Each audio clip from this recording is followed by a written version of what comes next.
Halo adik-adik sekami Keuskupan Manado, apa kabar hari ini? Tentunya kakak pastor berharap kita semua dalam keadaan sehat, kuat, ceria.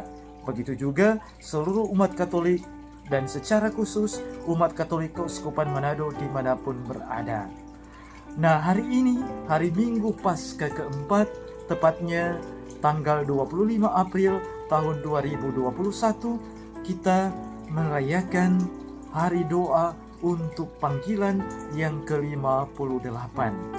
Nah, di hari doa untuk panggilan ke-58 ini, kita diajak untuk kemudian bermenung oleh Paus Fransiskus, oleh gereja, diberi tema Santo Yosef Impian Panggilan. Dengan tema ini, tentunya mengajak kita semua belajar juga dari Santo Yosef sebagai pelindung gereja, bagaimana panggilannya begitu dihidupi di dalam keheningan. Meskipun tidak banyak dituliskan dalam kitab suci tentang karya-karya dari Santo Yosef, tetapi dalam bagian-bagian yang dituliskan dalam kitab suci, bagian-bagian kecil itu digambarkan bagaimana peran Santo Yosef dalam menjaga keluarga kudus, dalam menjaga Sang Juru Selamat, yakni Yesus Kristus di dalam masa kecilnya, dalam pertumbuhannya di tengah-tengah keluarga kudus ini. Semangat panggilan dari Santo Yosef ini, di mana dia merenungkan panggilan dari Allah untuk kemudian memilih jalan, yakni menjaga Sang Juru Selamat dalam keluarga yang kudus, juga mengajarkan kita tentang hidup panggilan. Bagaimana juga kita menjaga panggilan kita yang kemudian telah kita persembahkan kepada Tuhan, entah itu sebagai seorang imam maupun biarawan-biarawati. Nah, saat ini kita sebagai umat tentunya juga mendoakan para imam ini, mendoakan biarawan-biarawati agar belajar dari Santo Yosef yang menerima cipta Tuhan, yang kemudian melayani dengan seluruh hidupnya, dan kemudian yang paling penting juga yakni setia. Setia kepada siapa? Setia kepada Tuhan. Nah, kali ini selain mengajak seluruh umat untuk kemudian berdoa bersama, kakak pastor ingin mengajak kita semua, adik-adik sekami, dan juga seluruh umat Katolik untuk kemudian kita mendengarkan sharing panggilan ataupun juga sharing para pastor, para bruder, suster di tempat tugas masing-masing. Untuk itu sebentar kita akan mendengarkan sharing panggilan dari Pastor Jufri Dotulong PR yang saat ini sedang bertugas di Paroki Santo Thomas Modo. Ada juga Suster Mariana Terok yang saat ini sedang menjalankan tugas di komunitas studi di Australia. Ada juga Pastor Karol Sompotan MSC yang sedang bertugas di negara Jepang, dan juga ada Bruder Albertus BTD yang saat ini bertugas di Tomohon, hidup di dalam komunitas Bruder 7 Duka Cita. Dengan sharing panggilan dari para pastor, suster, dan bruder ini, tentunya ada harapan agar anak-anak muda semakin terpanggil untuk mengikuti jalan panggilan khusus ini, entah sebagai seorang imam, seorang bruder, suster, frater. Nah, untuk itu mari kita menyaksikan para pastor, suster ini, bruder ini dalam men-sharingkan jalan panggilannya maupun sharing dengan suka dukanya di tempat tugas mereka. Selamat menyaksikan. Halo, perkenalkan, nama saya Pastor Jufri Antonius Dotulong PR. Saya Imam Projo Keuskupan Manado, dan saya sekarang sementara berkarya sebagai pastor rekan di Paroki Santo Thomas Buol, tepatnya di Provinsi Sulawesi Tengah. Nah, menseringkan panggilan, bagi saya panggilan itu adalah sesuatu anugerah, berkat, rahmat yang sungguh luar biasa yang diberikan Tuhan kepada setiap orang, terlebih orang yang terpanggil untuk melayani Tuhan. Panggilan lagi akan menjadi istimewa ketika orang yang dipanggil itu menyatakan ya terhadap panggilannya itu.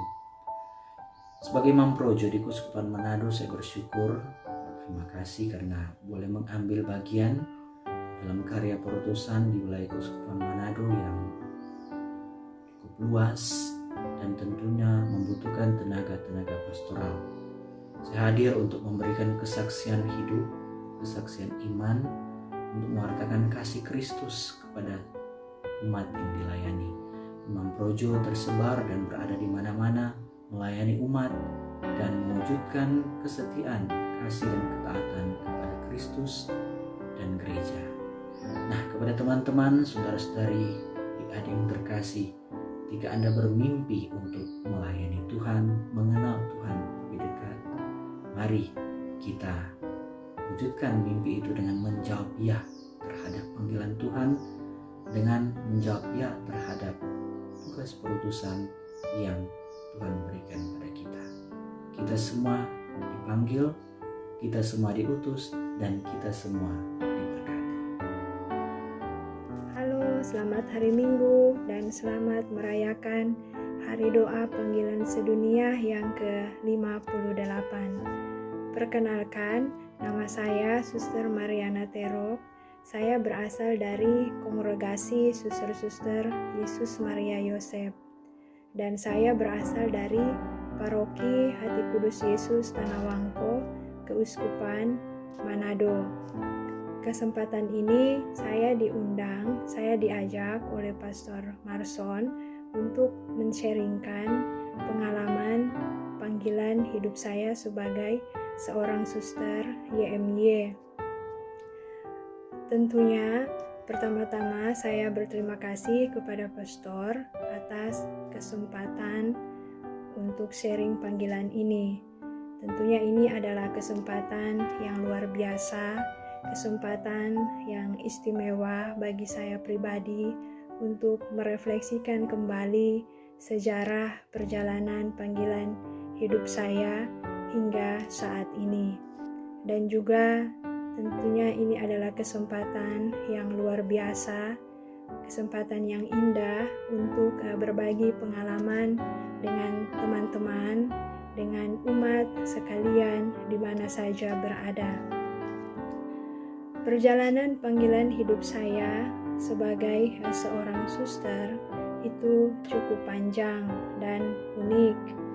Nah, saya bergabung dengan Kongregasi Suster-Suster Yesus Maria Yosef sejak tahun 2010.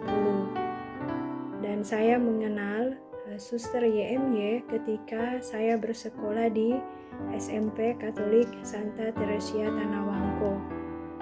Saya ingat saat itu ada Suster YMY dari Tomohon yang datang berkunjung di sekolah kami untuk mempromosikan sekolah suster yang ada di Tomohon. Nah, ketika saya melihat suster itu, saya tertarik menjadi sama seperti dengan beliau. Saya melihat pakaian yang dipakai, saya melihat kerudungnya, senyumnya, dan juga sapaannya itu sungguh-sungguh menyentuh hati saya, dan saya ingin menjadi sama seperti beliau. Dan saya juga bersyukur bahwa rahmat benih panggilan itu terus tumbuh di dalam hati saya. Dan ketika saya menyelesaikan pendidikan di SMP, saya melanjutkan pendidikan saya di SMK Santa Familia Tomohon. Di sana saya tinggal di asrama Walterus yang juga dikelola oleh para suster YMY, dan saya senang bersekolah dan tinggal di asrama. Dan juga para suster banyak membantu saya dalam hal studi, dalam hal rohani, dan juga dalam hal-hal apa saja yang saya butuhkan pada saat itu sebagai orang muda. Dan setelah saya menamatkan masa SMK, saya memilih dan memutuskan untuk masuk suster, untuk menjadi suster. Nah, saat itu saya didampingi oleh beberapa suster YMY yang berada di Biara Santo Walterus Tomohon. Nah, sharing panggilan itu menarik untuk saya karena awalnya saya tidak secara langsung mendapatkan izin dari keluarga saya dengan berbagai alasan yang sangat masuk akal. Waktu itu katanya saya masih terlalu muda, gak mungkin lah kalau saya menjadi seorang suster. Nah, tetapi saya bersyukur dan berterima kasih atas rahmat dan karya Tuhan yang selalu menyertai perjalanan hidup panggilan saya sebagai suster YMY. Saya bahagia menjadi suster YMY. Pengalaman hidup saya sebagai suster YMY itu sulit diungkapkan dengan kata-kata.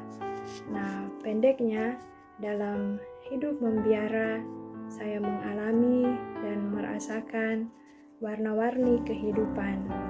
Pengalaman suka duka, pengalaman tertawa, menangis, bersyukur, dan bahkan pengalaman mengeluh menyertai perjalanan hidup panggilan saya, hidup berkomunitas, dan pelayanan saya dalam kongregasi suster-suster Yesus Maria Yosef. Saya senang, saya bahagia karena keluarga dan sanak saudara, rekan-rekan suster, para pastor, dan rekan-rekan religius, dan terutama umat sekalian yang selalu mendukung dan mendoakan hidup panggilan saya sebagai seorang suster YMY. Menjadi seorang suster itu menyenangkan, asal saja saya terbuka terhadap karya Allah dalam diri saya. Tidak terasa sudah hampir 10 tahun saya bergabung dengan suster-suster kongregasi Yesus Maria Yosef sejak masa postulan hingga saat ini. Dan sekarang ini saya mendapatkan kesempatan dari Tuhan melalui kongregasi untuk melanjutkan studi di Australia.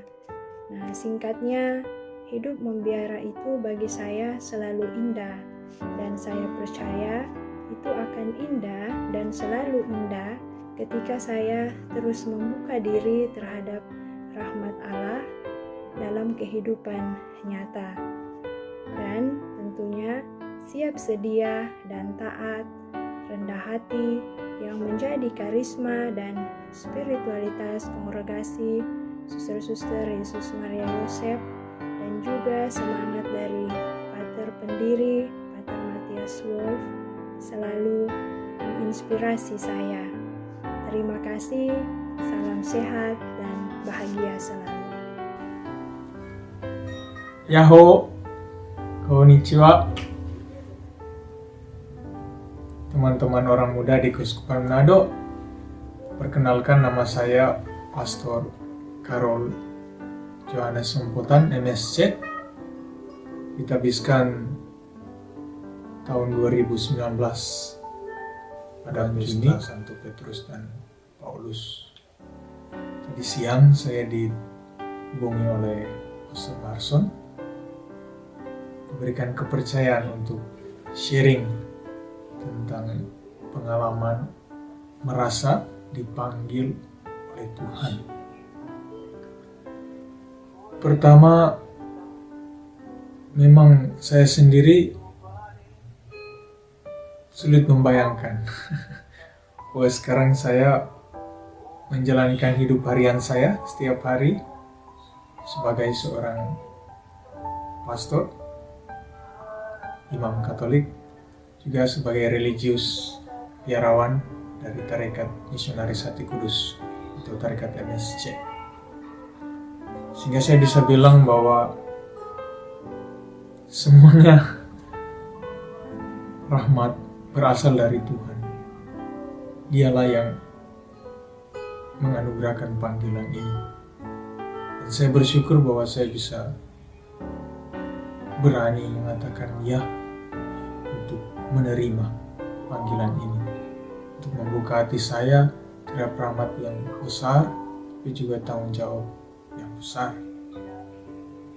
Panggilan hidup dalam bahasa Jepang, dalam kosakata gereja Katolik dipakai kata shoumei, artinya hidup yang diberikan. Dan kita percaya bahwa Tuhanlah yang memberikan hidup. Sebagai pastor, terhadap orang lain, sebagai bapak keluarga, ibu keluarga, sebagai orang tua, setiap orang dianugerahkan hidup untuk dijalani dan di-share, dibagikan kepada banyak orang.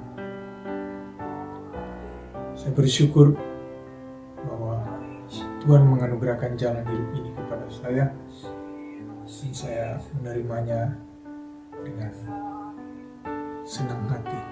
Tentu ada prosesnya. Saya masuk di seminari tahun 2007. Setelah lulus dari SMA Caritas, saya menimbang-nimbang kemana saya akan pergi. Dan saya ingat di paroki saya di paroki Santo Fransiskus Xaverius Kakaskasen ada novena Keraiman Ilahi.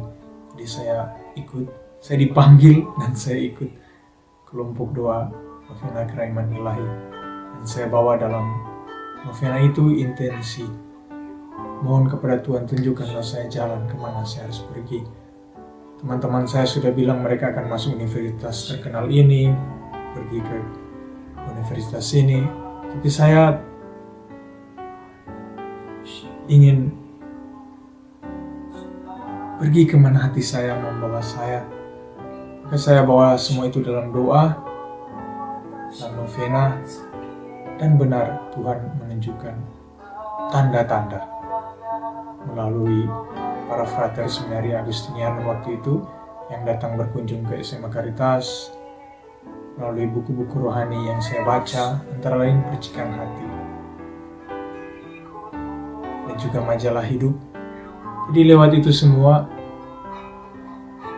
saya semakin merasa ini yang membuat saya bersukacita. Ini saja yang membuat saya bisa bahagia sebagai Karol, sebagai saya. Dan saya berani dengan pilihan dan kehendak sendiri saya mendaftar ke seminari Agustinian. Setelah saya mendaftar, dan saya beritahu kepada orang tua saya, dan mereka kaget. Ibu saya bilang, ngana ini pelarian stop. Kita tahu ngana ada cewek di SMA, masa ngana tiba-tiba masuk seminari? Kita tidak percaya. Jadi ibu saya pergi cek pada kepala sekolah SMA Caritas yang adalah temannya. Tapi pilihan hati saya tidak berubah waktu itu. Saya tetap masuk seminari Agustinianum. Dan untuk pertama kalinya saya tinggal di luar dari rumah saya dan menjumpai orang-orang, sahabat-sahabat baru dari macam-macam budaya. Walaupun ada di Keuskupan Manado, ada orang Banggai, ada juga orang Papua, ada orang Maluku, ada orang-orang dari berbagai etnik budaya yang berbeda dari seluruh penjuru Indonesia. Dan itu tantangan awal saya. Tapi proses itu harus dilewati, proses itu harus dinikmati, harus dicecap agar saya belajar banyak hal-hal baru, agar saya tumbuh dalam banyak hal, agar saya berjumpa dengan umat Allah yang beraneka ragam. Dan sekarang saya bertugas di radio Jepang, radio wilayah pelayanan dari Tarekat Misionaris Hati Kudus di radio Jepang ini. Dan saya juga menjumpai orang dari budaya Jepang yang sama sekali berbeda dengan orang Manado. Tapi ada satu hal yang membuat saya menemukan kegembiraan, menemukan api, menemukan daya dorong, menemukan semangat harian, spirit, yang membuat saya termotivasi untuk hadir, untuk buat apa yang bisa dibuat di tanah misi ini, di Jepang ini, sebagai seorang biarawan religius, misionaris, MSC. Dan itu tidak terlepas dari budaya saya sebagai orang Manado. Orang Manado yang terkenal dengan keramah tamahannya, orang Manado yang bertegur sapa dengan siapa saja, bahkan baru pertama kali kenal langsung tegur sapa. Saya pernah lupa itu karena saking saya serius belajar bahasa Jepang. Tapi sekarang saya sadar tidak. Kalau dulu orang Belanda datang ke Manado, melayani orang Manado dengan berbagai kekayaan dari budaya dan identitas mereka sebagai orang Belanda, maka sekarang orang Manado hadir di Jepang, memberi dari budaya kearifan lokal Manado terhadap orang Jepang, terhadap siapa saja, terhadap orang-orang dari berbagai budaya dan negara lain juga yang tinggal di Jepang. Antara lain di Manado kita kenal ada ungkapan Stou Timo Timo To. Manusia menjadi manusia ketika dia bisa memanusiakan sesamanya, manusia yang lain. Dan itu juga yang dibuat oleh Tuhan Yesus. Dia membuat kita menjadi manusia yang otentik, original, menjadi diri kita sendiri. Dan dari keaslian kita itu, kita berbagi dengan orang lain yang juga unik, yang juga dikasih oleh Allah. Itu yang menjadi spirit saya sekarang di tanah misi ini. Dan terakhir pesan bagi orang-orang muda di Manado, teman-teman semua, kawan-kawan, sahabat-sahabat, adik-adik, dengarkanlah hatimu. Kalau Tuhan memanggilmu di kedalaman hatimu dan kamu merasa berapi-api, terdorong untuk menjawab panggilan itu sekarang, dan yakin bahwa kamu akan bahagia dengan panggilan Allah di dalam hatimu itu, dengan hidup yang dianugerahkan Tuhan, yang telah diletakkan Tuhan dalam hatimu itu, maka jangan tunggu sampai tua. Sekarang jawab panggilan itu, agar kamu menjadi penuh bersukacita sebagai dirimu yang asli, yang otentik. Dan dari dirimu yang asli, yang otentik itu, kamu berbagi sukacita bagi siapa saja, semua orang yang kamu jumpai.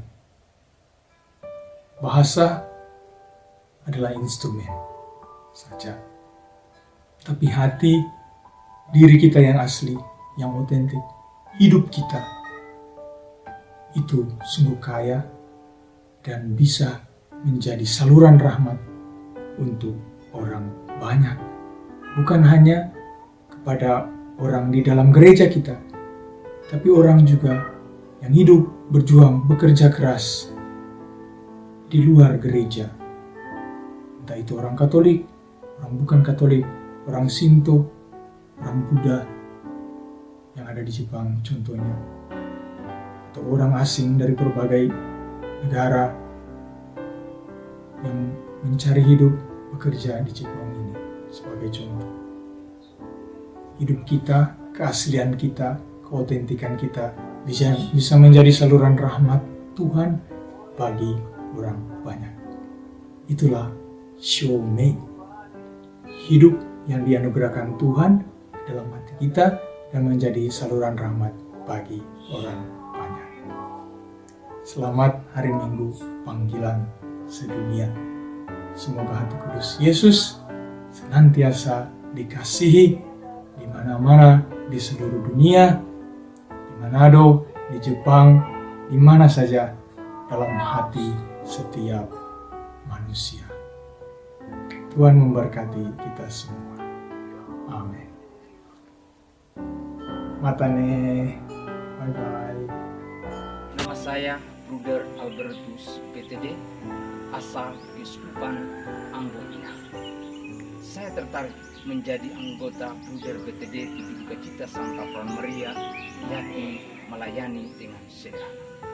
Inilah yang menjadi motivasi saya sejak saya menjalani masa pembinaan, postulat, novisiat, juniorat sampai sekarang ini. Saya sungguh bahagia karena motivasi ini menjadi jembatan bagi saya untuk melayani sesama yang menderita, dan istimewa anak-anak di panti saya kasih. Dengan demikian, di minggu panggilan ini, anak-anak muda yang ingin tertarik bergabung bersama kami, kongregasi Tujuh Sukacita Santa Peron Maria, silakan bergabung bersama kami.